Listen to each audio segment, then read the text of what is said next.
40 வயதை கடந்தவர்களின் வாழ்க்கை அன்றும் இன்றும். அன்று ஒரு அறை உள்ள வீட்டில் 5-10 பேர் ஒன்றாக வாழ்ந்தோம்.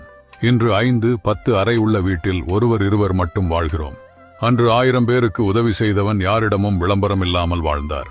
இன்று ஒரு நபருக்கு உதவி செய்தவனை 1000 பேர் தெரிந்து கொள்கிறார்கள். அன்று வயிறு நிரப்புவதற்காக பல கிலோமீட்டர் தூரம் நடந்து வேலைக்கு சென்றோம். இன்று வயிறு குறைப்பதற்காக பல கிலோமீட்டர் தூரம் நடைப்பயிற்சி செய்கிறோம். அன்று வாழ்வதற்காக சாப்பிட்டோம். இன்று சாப்பிடுவதற்காக வாழ்கிறோம். அன்று வீட்டிற்குள் உணவருந்திவிட்டு கழிவறையை வெளியே பயன்படுத்தினோம். இன்று வெளியே உணவருந்திவிட்டு கழிவறையை வீட்டுக்குள் பயன்படுத்துகிறோம். அன்று மானம் காப்பதற்காக உடை அணிந்தோம். இன்று மானத்தை வெளியுலகத்திற்கு காட்டுவதற்காக உடை அணிகிறோம். அன்று கிழிந்த ஆடைகளை தைத்து பயன்படுத்தினோம். இன்று தைத்த ஆடைகளை கிழித்து பயன்படுத்துகிறோம். அன்று இருப்பதை வைத்து பண்டிகை காலத்தை கொண்டாடினோம். இன்று பண்டிகைக்கு ஏற்றது போல் கொண்டாடுகிறோம். அன்று ஆசிரியரிடமிருந்து உதவி வாங்காமல் இருக்க மாணவர்கள் ஆண்டவனை வேண்டினார்கள். இன்று மாணவர்களிடமிருந்து உதவி வாங்காமல் இருக்க ஆசிரியர்கள் ஆண்டவனை வேண்டுகிறார்கள்.